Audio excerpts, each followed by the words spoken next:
What's up, y'all? Happy Friday! So I am back and I have a card tutorial. But before we get started, can I just say your girl classed it up for you guys? So I have a new background, the candle, the flowers. It's so pretty. And can I just say, I love those chattering teeth. They actually work. There's like a little wind up on the side and you can make them chatter. I honestly think that's my favorite part of my new desk. Okay, so let's get started. So I'm taking a regular sized 8.5 by 11 sheet of cardstock and cutting it right in half. Then I fold that in half and that gives me my card base, and it's your standard A2 size greeting card. So it's 4.25 by 5.5. Y'all, I swear to you, I cannot draw a straight line to save my life. So I'm gonna use a mini T-square to locate the center of my card, and I'm gonna mark it both horizontally and vertically.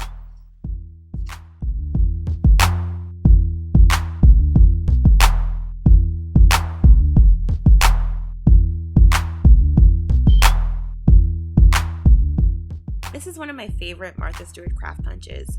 And to make sure I get everything lined up perfectly, I'm just gonna flip the punch over so it's wrong side up and I can see the bottom.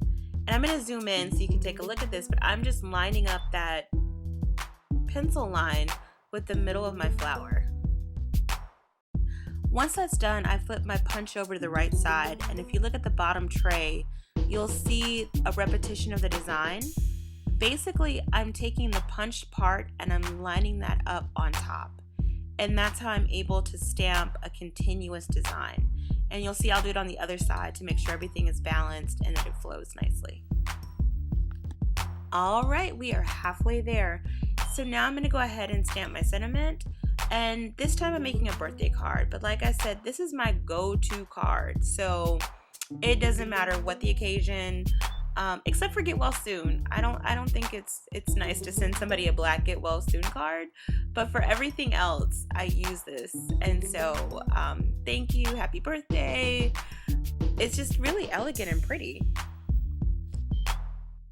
So I'm using my T-square to make sure my sentiment is straight, and also to locate the center of the happy birthday. And on this stamp, it's through the middle of the B.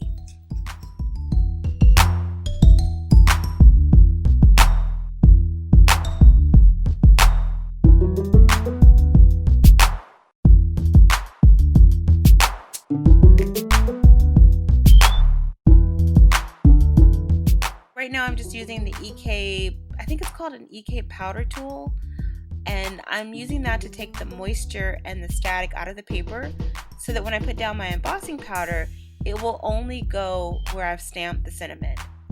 And you'll see in a moment when I knock off the excess embossing powder that the card turns out completely clean and there's no need for cleanup. So I really do like this tool.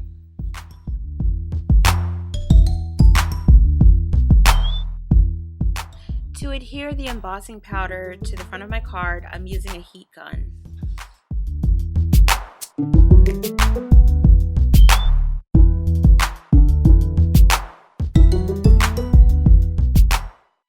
I cut a strip of gold glitter paper that is 1.25 inches wide by 5.5 inches long, and I'm adhering it to the inside of my card using multimedia glue. And as you can see, I'm using a paintbrush, but that's just because the nozzle on my glue bottle is clogged. So I didn't use tape or a tape runner because I didn't want to get adhesive in the cutout of the design.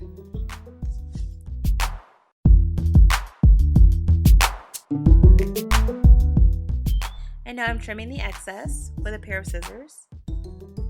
All right, guys, we have made it to the last step.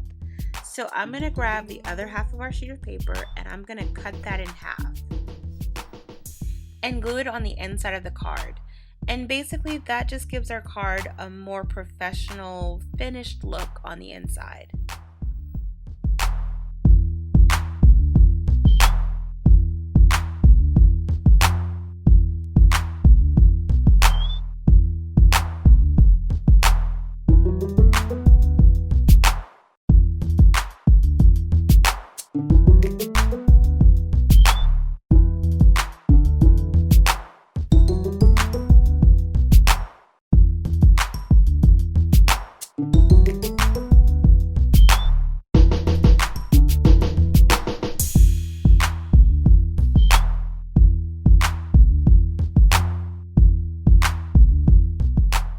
Okay, and one more tip about the embossing powder. So I'm not sure if you can see it, but the card on the top that's in my right hand is kind of a dull color. It's a duller gold than the one on the bottom. So the one on the bottom is more of a holographic, bright, shiny, multicolored gold. And it's the exact same embossing powder. So the difference between the two cards is direct and indirect heat. So the card in my right hand is the one that received direct heat, and it's the one that I made during the video. So I put the glue gun, not glue gun, I took the heat gun and I put it directly on top of the card. And for the card in my left hand, if you want a more shiny finish, then you'll use indirect heat. And so basically you just open up your paper and you heat from the bottom of the paper. So as you can see, I'm doing it right now. And knowing that tip can save you some money because you can get 2 looks from one embossing powder. Alright y'all, that's the end of my video. So thank you for watching. Don't forget to comment and subscribe.